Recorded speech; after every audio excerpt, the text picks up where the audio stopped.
కథాభిమానులకి స్వాగతం.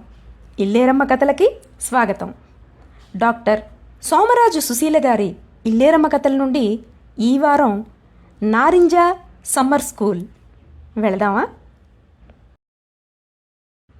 నాది 4th form పరీక్షలు కూడా అయిపోయాయి. సెలవులు అయ్యాక 5th ఫారంలో చేరడమే. అంటే ఒక్కసారి కూడా ఫస్ట్ రాకుండానే స్కూల్ చదువు అంతా అయిపోతుంది. నిరుడంటే సెలవుల్లో చచ్చేలా పనిచేయడం నేర్చుకున్నాం. ఇప్పుడైతే పెద్ద అయిపోతున్నాం కదా, ఇంకా చిన్న చిన్న పనులు నేర్చుకుంటున్నామంటే ఎవరన్నా నవ్వుతారు కూడా. అమ్మకు కూడా నా మీద ఎంత నమ్మకం వచ్చేసిందంటే సాయంత్రాలు కూర మాడకుండా కలపడం, పచ్చడి నూరడం లాంటివి నాకే వదిలేస్తోంది. చిన్నారికేమో కంచాలు పెట్టడం, వంటిల్లు కడగడం, ఇందుకి బుజ్జికి పొద్దున్నే పక్కలెత్తడం, దుప్పట్లు మడత పెట్టడం లాంటి చిన్న చిన్న డ్యూటీలు. వాళ్ళంతున్నప్పుడు నా చేత ఎంత పెద్ద పనులు చేయించేదో. ఎవరైనా ఇంటికి పెద్ద ఆడపిల్లగా పుట్టకూడదు బాబు, ఒకటే పనులు అని నేను అనుకుంటుంటే విని ఏముందో తెలుసా? నీకేమే ఉన్నవి మన్నవి పెట్టి పెద్ద పిల్లవని బాగానే సాగనంపుతాం. ఎవరూ కూడా చివర ఆడపిల్లగా పుట్టకూడదు, పెద్ద కోడలుగా మెట్టకూడదు అని ఎదురు నాకే పెద్ద పాఠం చదివింది. సర్లే, ఇప్పటి నుంచి మళ్ళీ జన్మలో ఎలా పుట్టకూడదో ఆలోచించుకోవడం దేనికని అప్పుడు కూరుకున్నాను. మళ్ళీ సీజన్ మొదలైంది కదా, ఇంక 2-3 నెలల వరకు నాన్న కంటపడనే పడరు. అందులో ఇది ఆఖరి సంవత్సరం. ఇంకో 5-6 నెలల్లో రోడ్డు బ్రిడ్జి తెరిచేస్తారట. ఇంట్లో కూర్చొని విసుగెత్తిపోతుందేమో. ఎంతసేపని వేళ్ళు వాచేలా చింతగింజలు ఆడతాం, గొంతెరిగిపోయేలా పాటలు పాడతాం. ఏదో ఒకటి అనువైన పని ఎంచుకోకపోతే ఈ సెలవుల్లోంచి ప్రాణాలతో బయటపడలేమేమోనని భయం పట్టుకుంది. ఏమీ తోచక నేను చిన్నారి నారింజ చెట్టు కిందకి చేరాం. అప్పటికే భాగ్యమ్మ వాళ్ళు అక్కడ కూర్చున్నారు. చెట్టు మీద అన్నీ నారింజ పళ్ళే, అన్నీ మామిడి పండు రంగులోకి మారిపోతున్నాయి. ఊరంతా ఎంత ఎండగా ఉన్నా ఆ చెట్టు కింద మాత్రం చల్లగా ఉంటుంది. గచ్చు కూడా వేడెక్కదేమిటో. ఒక్కోళ్ళు ఒక్కో కొమ్మ నాదనుకుని లెక్క పెడితే 500 కాయలు తేలాయి.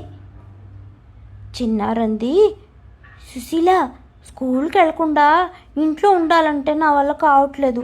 మనం ఈ చెట్టు కిందే కూర్చొని స్కూల్కి వచ్చామనుకొని ఒకళ్ళకి వచ్చినవి ఇంకోళ్ళకి నేర్పుదాం. మనందరం కలిస్తే 7 ఉన్నాం కదా. ఛీ, ఏం బాగుంటుంది, ఈ బుజ్జికేమొచ్చు ఏడవడం తప్ప. ఎంత బతికి దీని దగ్గర నేర్చుకుంటాను. పోనీ పంకజం అయితే పాటలు నేర్చుకోవచ్చు అని దాని మాట తీసి పారేశాను. అప్పుడు భాగ్యం, కాదోయ్, చిన్నారు చెప్పింది పాపం బాగానే ఉంది, కాకపోతే ఇంకోలా చేద్దాం. స్కూల్ అంటే రాజభవనంలో పెట్టక్కర్లే కదా, ఈ నారింజ చెట్టు కిందే స్కూల్ పెడదాం. మనందరం టీచర్లుగా ఉందాం. వీధిలో తిరిగి కాస్త మంది పిల్లల్ని పోగేస్తే ఈ 2 నెలలు స్కూల్ నడుపుకోవచ్చు. బుజ్జిని కూడా స్టూడెంట్గా తీసుకుంటే సరి అని అంది. అవుననుకో, మనకు లెక్కలవి బాగా వచ్చని మనకు తెలుసు, కానీ తప్పులు చెప్తామని అమ్మలు భయపడతారేమో కదా. సెలవుల్లో భూగోళం, విజ్ఞాన శాస్త్రం నేర్పుతా ఉంటే పిల్లలకి ఏం నచ్చుతుంది అన్నా. అయినా 12 నుంచి 4 వరకు పిల్లల్ని ఆడించి పెడతామంటే ఏ అమ్మలు ఒప్పుకోరు. హాయిగా వాళ్ళని తోలేసి నిద్ర వచ్చినని అనుకుంటారు కదా. సాయంత్రం అమ్మ అత్తయ్య గారు పెరట్లోకి వచ్చే వరకు మేము అలా మాట్లాడుకుంటూనే ఉన్నాం, స్కూల్ ఆట ఎలా ఆడుకోవచ్చా అని. మా స్కూల్ పేరు నారింజ సమ్మర్ స్కూల్. నేను ప్రిన్సిపాల్ని, చిన్నారి భాగ్యమ్మ హెడ్ మిస్ట్రెస్లు. ఓ రోజు ఒకళ్ళు, మర్నాడు ఒకళ్ళు లాగా. ఇంక మిగతా వాళ్ళంతా టీచర్లు. బుజ్జి స్కూల్ లీడరు. 3 ఏళ్ల నుంచి ఎన్నేళ్ల వాళ్ళనైనా చేర్చుకుంటాం. 2 రూపాయలు ఫీజు. 12 కల్లా అమ్మలు దిగపెట్టాలి, 4ంటికి తీసుకెళ్ళాలి. ఇది మేము నిర్ణయించుకున్నది. చిన్నారి చేతిరాత బాగుంటుంది కదా, అయిపోయిన నోట్బుక్కుల్లోంచి కాగితాలు చింపి అన్నిటి మీద చక్కగా రాసింది. నారింజ సమ్మర్ స్కూల్లో చేర్చండి. 12 నుంచి 4 వరకు మీ పిల్లలకు పద్యములు, పాటలు, ఆటలు, డ్యాన్సులు, ఎక్కములు, డ్రాయింగులు నేర్పబడును. మధ్యలో నారింజ రసం ఇచ్చేదము అని ఒక 50 కాగితాలు తయారు చేసింది, ఒకేలా అచ్చుగుద్దినట్లు. ఆ పని అయ్యేటప్పటికి రాత్రి చాలా చీకటైపోయింది. మర్నాడు పొద్దున్నే నేను, చిన్నారి, భాగ్యమ్మ అందరిళ్ళకి బయలుదేరాం. భాగ్యమ్మకి పిల్లలున్న ఇళ్ళు తెలుసు, బొమ్మలు పేరంటానికి వాటికి పిలుస్తుంటారు కదా. స్కూల్లో ఎంత బాగా పాఠాలు చెప్తామో ఎలా వర్ణించి చెప్పామంటే కొందరు అమ్మలు అడిగారు కూడాను, మేం కూడా రావచ్చా మీ స్కూల్కి, జలజ దగ్గర 4 పాటలు నేర్చుకుంటాం అని. మేము ఒప్పుకోలేదనుకో. 2 రోజులు అడిగేటప్పటికి 14 మంది పిల్లల్ని పంపడానికి అమ్మలు దొరికారు. అమ్మని మంచి రోజు చూసి పెట్టవే అంటే, మంచి పని చేసేందుకు అన్నీ మంచి రోజులే, ఎప్పుడప్పుడు మొదలెట్టండి అంది. ఇంకేవిడితో లాభం లేదని అత్తయ్య గారిని అడిగితే క్యాలెండర్ చూసి బుధవారం సరస్వతీదేవికి ప్రీతి, ఆ వేళ మొదలెట్టండి అన్నారు. ఇంకా సెలవులు ఎలా గడిచిపోయాయో నారింజ చెట్టుకే తెలియాలి. టైం టేబుల్ వేసేందుకే 2 రోజులు పట్టింది. మరి పిల్లలకి విసుగొస్తే మళ్ళీ రారు కదా. టైం టేబుల్ తయారు చేయాలంటే మాటలు కాదు. స్కూల్కి పిల్లలంతా చేరగానే ముందుగా ప్రార్థన, ఎవరికి అప్పటి వరకు తెలియని వరలీలా గానలోలా అని ఓ పాటని జలజ పాడాలి. అచ్చు మార్చింగ్ సాంగ్లా ఉంటుంది, నిద్రపోయే వాళ్ళు కూడా లేవాల్సిందే. ఆ తర్వాత మరి నేను ప్రిన్సిపాల్ని కాబట్టి ఈరోజు మాట అని ఎక్కడెక్కడో పెద్దవాళ్ళు చెప్పినవి తీసుకొచ్చి వాళ్ళకి చెప్పాలి. మళ్ళీ వార్తలు చదివి వినిపించాలి. సినిమా వార్తలు మాత్రం చదవకూడదు. మొదటి క్లాసు భాగ్యమ్మ నోట్ లెక్కలు ఎక్కాలు. కాస్తో కూస్తో చదువు లాంటిది ముందు అయిపోతే మంచిది కదా. లెక్కలు అయిపోయాక చిన్నారి తెలుగు క్లాసు. దానిష్టం, ఏదైనా చెప్పచ్చు. వేమన శతకం, కృష్ణ శతకం పద్యాలో, పొడుపు కథలో, చందమామ కథలో. దాని క్లాసు విషయంలో ఎంత ప్రిన్సిపాల్నైనా నోరెత్తేందుకు లేదు కదా. చిన్నారి క్లాస్ అయిపోయాక ఇంటర్వెల్లు. పిల్లలకి నారింజ రసం అప్పుడు ఇవ్వాలి. రోజుకి 6 కాయలు కోసేందుకు ఒప్పుకున్నారు అత్తయ్య గారు. ఆవిడ చిన్న గ్లాసులు పంచదార ఇస్తే ఆ తీపి చాలక పిల్లలంతా ఒకటే ఏడుపు, మాకొద్దు బాబోయ్ రసం అని. మర్నాడు నుంచి పెద్ద గ్లాసు పంచదార, 2 చెంచాలు ఉప్పు ఇచ్చారనుకో. గ్లాసులు 4 రకాలవి 4 ఇచ్చింది అమ్మ. కొలత తెలియక చచ్చే విసుగొచ్చేది. కొలత ప్రకారం ఇవ్వచ్చు కానీ పెద్ద గ్లాసులో అడుగుకి కాస్త కనిపిస్తే పిల్లలు ఊరుకుంటారేమిటి, 2 రూపాయలు ఫీజు ఇచ్చాక. అందుకని 1 గ్లాసే కడిగి ఒకళ్ళ తర్వాత ఒకళ్ళకి ఇవ్వాలి, ఎంత టైం పట్టినా. ఇంటర్వెల్ అయ్యాక మళ్ళీ క్లాసు. చరిత్ర క్లాస్ చెప్తామన్నమాట. అంటే మామూలు నిజం చరిత్ర కాదు, పెద్ద పెద్ద చక్రవర్తులు అంటే శిబి, బలి, ధర్మరాజు, హరిశ్చంద్రుడు ఇలాంటి వాళ్ళ కథలు.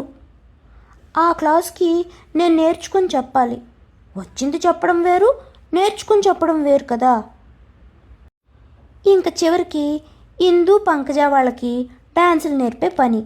క్లాస్ మధ్యలో భరతమాతను నుంచోబెట్టి ప్రతి డాన్స్కి ఆవిడ ఉండాలి కదా మధ్యలో. ఇంకా క్లాసులు అయిపోయాక ఆటలు. అమ్మలు వచ్చి తీసుకెళ్ళేదాకా. ఎక్కడ అమ్మలు గేటు తీసుకొని లోపలికి వచ్చేసి మావయ్య గారిని మా పిల్లలు ఎక్కడా అని అడిగేస్తారేమోనని మాకు చచ్చే భయం.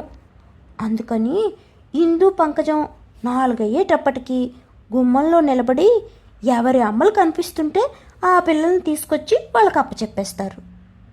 మధ్యాహ్నాలు పిల్లలు బడికొచ్చినప్పుడు కూడా అంతే. వీధి గేటు దగ్గరే వాళ్ళని అప్పచెప్పుకొని సందులోంచి నెమ్మదిగా తీసుకొచ్చి పెరట్లో వదిలేస్తారు.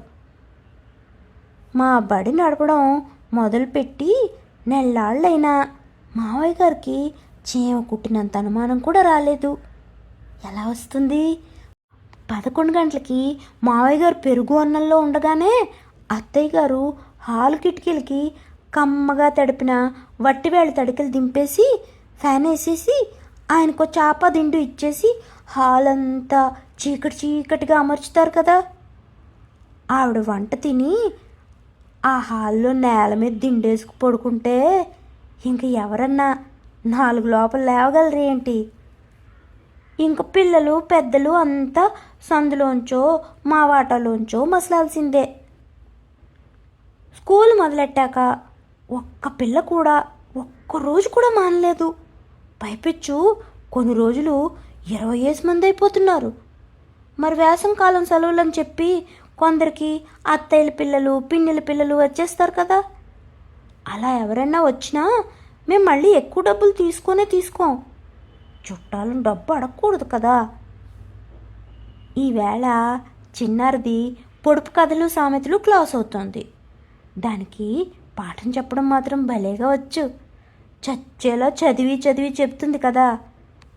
నేను భాగ్యమ్మ రసం తీస్తూ కూడా పాఠం వింటున్నాం, దానికి తెలియకుండా ఉండేట్లుగానే. ఇంతలోకి తడాలను వంటలు తలుపు తీసుకుని మావయ్య గారు వచ్చారు. మేము ఎక్కడ వాళ్ళం అక్కడ ఉండిపోయాం. గుండె లాగినట్లయిపోయి. ఎవరి పిల్లలు వీళ్ళు? ఏమిటి భాగ్యం, ఏం చేస్తున్నారు? భాగ్యానికి నోట్లోంచి మాట వస్తేగా. మా నాన్న కాదుగా, అందుకని ధైర్యంగా నేనే చెప్పా. లేదు మావయ్య గారు, పిల్లలు ఎండలో ఆట ఆడకుండా ఓ చోట కూర్చోపెట్టి లెక్కలు పద్యాలు అవి నేర్పిస్తున్నాం. జలజ ఏం చేస్తుంది? దాన్ని 4 గీతాలు నేర్పమని వీళ్ళకి, వచ్చిన వాళ్ళకు వస్తాయి. ఉత్త లెక్కలు చేయడం వస్తే ఏం లాభం అంటూ దొడ్లోది ఓ తువ్వాలు తడిపి భుజాన్ని వేసుకుని వెళ్ళిపోయారు. ఆహా, ఇంకా ఒకటే గెంతులు. మేము ఉత్తునే భయపడ్డాం కానీ మంచి పనులు చేస్తే ఆయన మాత్రం ఎందుకు కోప్పడతారు? సెలవులు ఇచ్చారు కదా అని కళ్ళు నోరు చెవులు అన్నీ కుట్టేసుకోలేమని ఆయనకి తెలియదేమిటి? ఇది నారింజ సమ్మర్ స్కూల్. అందుకే ముందు మాటలో శ్రీరమణ గారు మన కమర్షియల్ క్యాపిటల్ బెజవాడలో విద్యని వ్యాపారం చేసిన తొలి తెలుగు మహిళ ఇల్లేరమ్మేనని స్పష్టమవుతోంది. దీని మీద మరికొంత విస్తృతమైన పరిశోధన జరగాల్సి ఉంది అని అన్నారు. నిజమే కదా. ఇది ఈసారికి. వచ్చేసారి మరో ఇల్లేరమ్మ కథతో కలుద్దాం. అంతవరకు సెలవు. నమస్కారం.